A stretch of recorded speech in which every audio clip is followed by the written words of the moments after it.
విజయకిరణ్ గారు, ఒకటి విజయసాయి రెడ్డి గారు గతంలో ఒక 6 నెలల క్రితం మాట్లాడినప్పుడు అప్పుడు అప్డేట్ ఏంటంటే వైసీపీకి సూచన ఇచ్చాడు. ఏమని?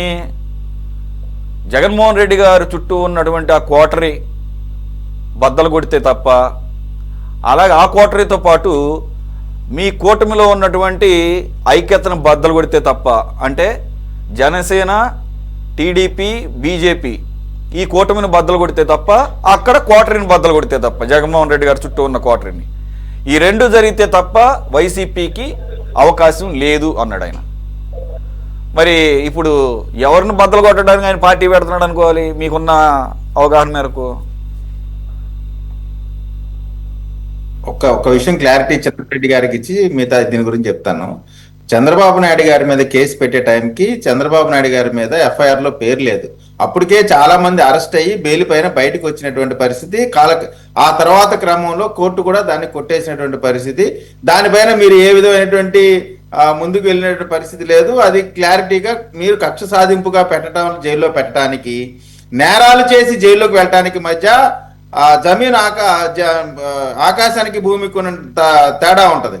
సో ఒకటి. రెండోది, ఇప్పుడు ఏం జరిగిందంటే సార్, ఒక వ్యాపారస్తుడు ఒక వ్యాపారం చేసి అందులో డిఫాల్ట్ అయిపోయి దొంగతనాలు చేసి ఇర్రెగ్యులారిటీస్ చేసి మూటలు వెనకేసుకొని చట్టం ఏం చేసింది, వాడి కంపెనీని సీజ్ చేస్తే కొత్త కంపెనీ పెట్టుకుంటాడు. ఎవరి పేరు మీద బినామీ కంపెనీ పెట్టి తర్వాత దాంట్లో జాయిన్ అవుతాడు.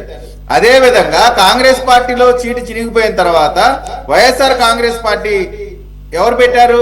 జగన్మోహన్ రెడ్డి గారు పెట్ల. శివకుమార్ అనేటువంటి వ్యక్తి వైఎస్ఆర్ కాంగ్రెస్ పార్టీ పెడితే ఆ కాంగ్రెస్ పార్టీలో జగన్మోహన్ రెడ్డి గారు జాయిన్ అయ్యారు.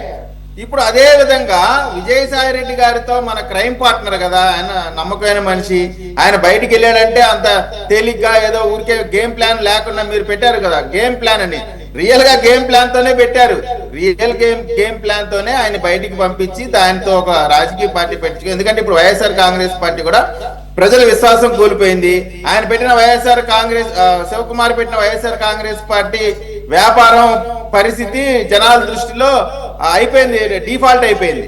సో ఇప్పుడు విజయసాయి రెడ్డి గారు పెట్టినటువంటి పార్టీలో వైఎస్ఆర్ కాంగ్రెస్ పార్టీకి సంబంధించిన సీనియర్ నాయకులు బొత్స గారి కూతురు కానివ్వండి, లేదా ధర్మాన ప్రసాద్ గారి కొడుకు కానివ్వండి, ఇటువంటి వాళ్ళందరినీ కూడా వైఎస్ఆర్ కాంగ్రెస్ పార్టీ నుంచి విజయసాయి రెడ్డి గారి దగ్గరికి పంపించి ఆ తర్వాత జగన్మోహన్ రెడ్డి గారు వెళ్ళి వైఎస్ఆర్ కాంగ్రెస్ పార్టీని మూసేసి విజయసాయి రెడ్డి గారి పార్టీలో జాయిన్ అవబోతా ఉన్నారు.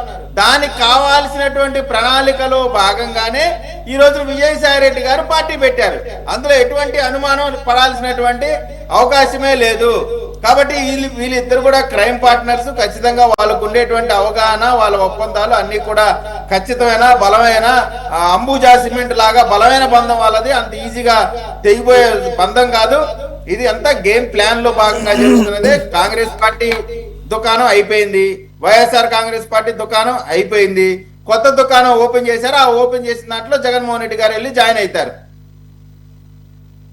మీరు ఒక కొత్త దాన్ని అంటే ఫార్ములా ఏదో సెట్ చేసినట్టున్నారు. చిన్నపరెడ్డి గారు వాయిస్ ఇవ్వండి. స్థాయిలో దీన్ని బట్టి అర్థమవుతుంది. మీరు ఏ స్థాయిలో ఎంచుకొని మీరు ఎలా పెట్టుకున్నారో అర్థమవుతుంది. సరే చూద్దాం. ఆయన ముందు పార్టీ పెట్టాలిగా. శ్రీరామ్ గారు అయితే సలహా ఇస్తున్నాడు, మీరు పెట్టకపోవడమే మంచిది, లేకపోతే అనవసరంగా డబ్బులు వేస్ట్ అని చెప్పేసి.